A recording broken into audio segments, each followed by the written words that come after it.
The second presentation would then be by Alexander Wood from Integer Research.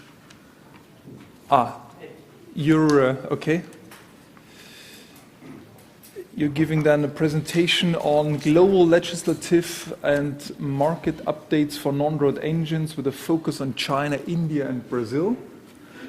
So, I think you're involved in the Integer work in the research activities in terms of editor of the SCR and AdBlue forecast services for China, India, and also for Europe, North America.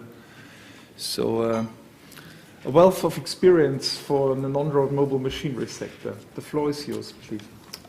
Thank you very much.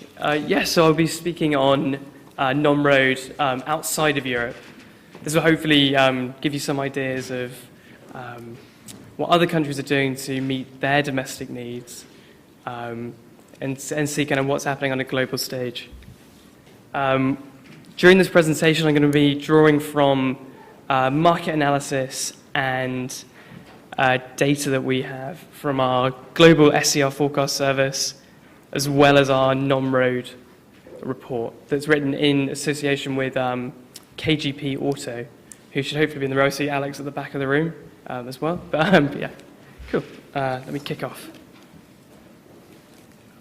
So on the agenda today, I'm going to run through an overview of everything we've got in the market. So all of the key markets and regions, what's to come, and how you can compare these countries against one another. The main countries to really look at are China and India. I'm also going to speak a little bit about Brazil, as well as Japan and Russia. And then I'll conclude. So I've drawn up this table here where we're showing Europe at the top with its current timeline running against India, the US, and Canada going down. So in the past, we've seen that there's been a big effort between 2012 and 2016 to harmonize legislation with with Tier 4 final and Stage 4 coming into place, starting in the US, picked up by Canada, and then the European Union to follow. If you look at this table here, looking down from 2018, we can see that the key regions really to look at right now are India, which is expected to get Bharat Stage 4 in place in 2020. It's also important to see that Turkey will be bringing in Europe Stage 4 as well in 2019. Also for China, the proposed deadline for China Stage 4 is now January the 1st, 2020. This will be crucial. We'll run through this as well. And Brazil is in the stage of phasing in MAR 1, equivalent to Europe Stage 3A. But I'm going to begin with China. So, looking here, we have equipment production data for China. We've broken this out by power band to really show you the reasons why the legislation is laid out the way it is, what power bands it's targeting, and where it needs to focus. So overall, the structure of the Chinese equipment market is very similar to Europe in large parts. So has a medium emphasis on this, the 37 to 75 kilowatt power band. And this has been a key part of what they're trying to update for China Stage 4. We can also see that there's been a huge increase in equipment production. It's mainly driven by the construction market. Year on year, construction sales increased by 75% in 2017. And this growth trajectory is continuing, we expect, in 2018. So much to look for there. But when we look now at the actual legislation, so I've drawn out here what stage 3 looks like right now and what's going to be changing for China stage 4. So we've just got back from Beijing as a company, and Cummins actually presented the emissions limits that I've listed here on the right for China stage 4. So the key bits to really look at are how it's really been structured. It's kind of a mashup of multiple international standards. So I've tried to color code it to help. So at the moment, so China stage 3, in the large part from everything down from 560 kilowatts down to 19 is Euro stage 3A equivalent. Moving into China stage 4, that's held for 37 and down. For engines between 37 and 360, Europe stage 3B has been brought in. And then also a PN limit, not identical to Europe stage 5, slightly higher. And so what this really means in terms of how OEMs are likely to tackle it in terms of after treatment is that given the fact that below 37 still a PM limit of 0.6, even against the PN limit being enforced or expected to be enforced, we wouldn't expect DPFs to be used. But for those between 37 and 560, DPFs will be critical. But equally, mainly the transitions from a mechanical engine control to an electronic engine control, and that can largely mitigate the use of kind of many complicated after-treatment configurations. So we don't expect too much to happen apart from the fact that DPFs will be used, but given that that's needed in the new legislation, the issue's really been about fuel quality. In the most part in China, it can't, diesel fuel of the sufficient quality can't be supplied. And given that, we'd probably expect this to be phased in mainly from the urban areas on the eastern coast, and then over a much longer time period being brought into the entire country. But it's still going to be obviously in the major markets, Beijing and down, so there's a lot to really look out for. I'm now going to move on to India. So looking once again at production data as a total, we've seen that there's been a surge in growth as well. This is driven mainly by the agricultural industry, which takes up like 70-80% of all equipment made in the country. Equally, what's quite unique in India is also the fact that this equipment is a lot smaller than we see in the rest of the world.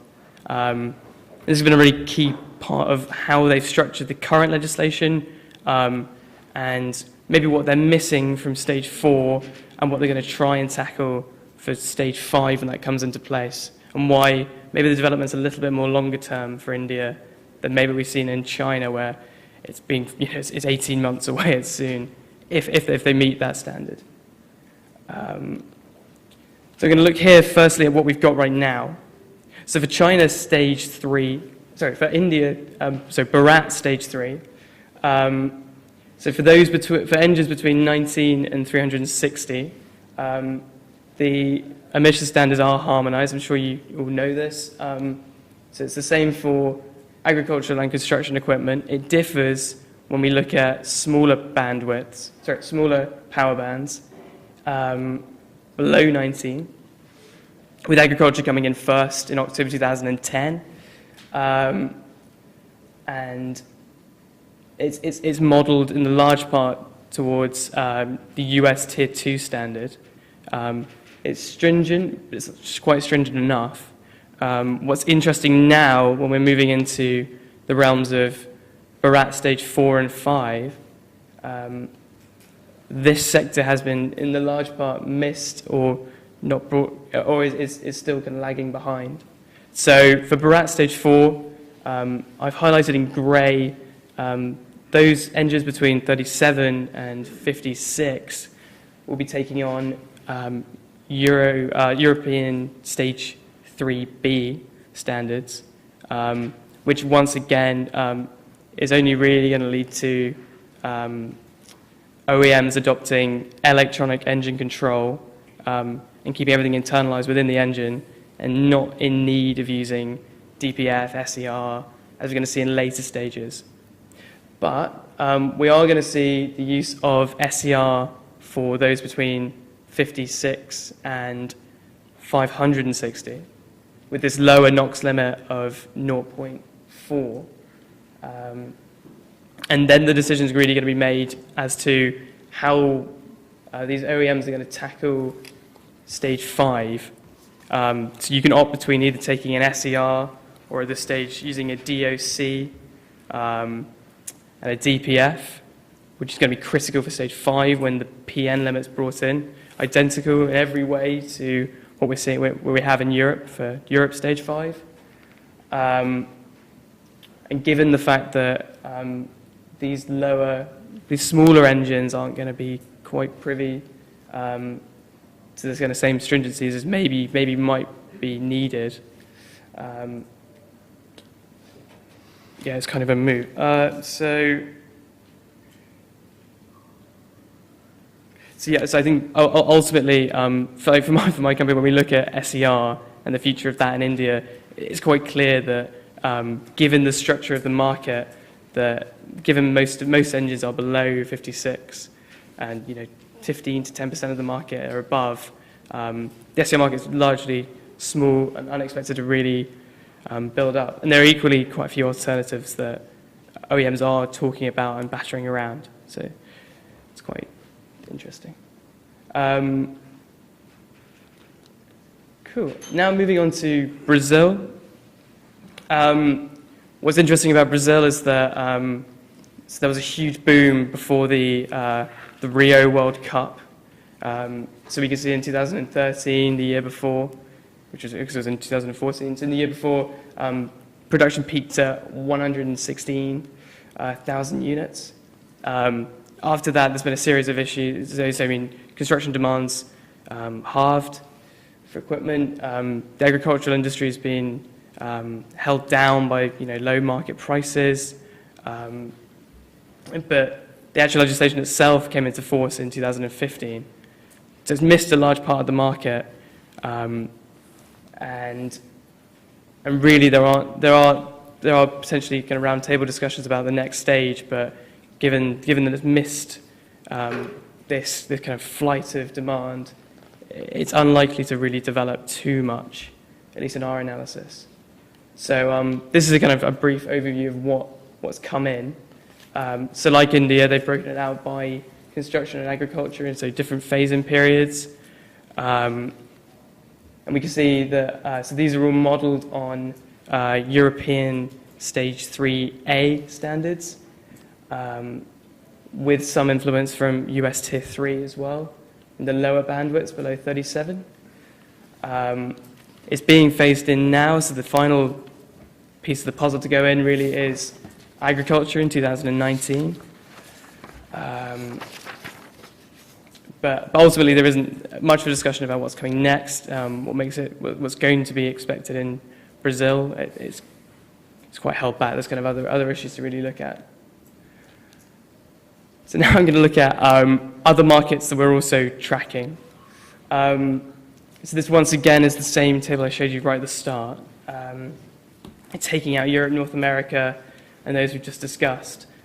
I think really ultimately I'm going to look at two markets here, just because the first one being Japan, mainly because it's also an international industry benchmark for emission standards.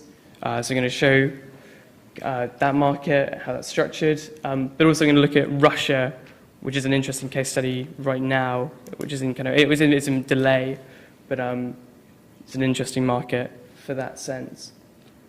So here looking at Japan, most of the engines sold in Japan. This is now looking at non-road equipment sales.